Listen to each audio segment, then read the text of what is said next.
হিংসা নয়, বন্ধুত্বের শক্তি মেলে। হাতে হাত দিয়ে চললে সাফল্যের হাসি মিলবে।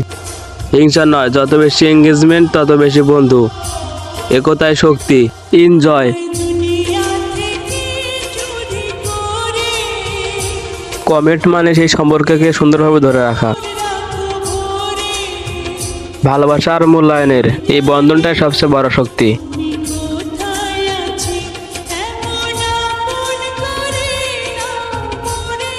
হিংসা নয়, একে অপরের হাত ধরে এগোলে সাফল্য আরো সুন্দরভাবে ধরা দেয়। একতায় শক্তি। সবসময় পাশে থাকবেন ইনশাল্লাহ।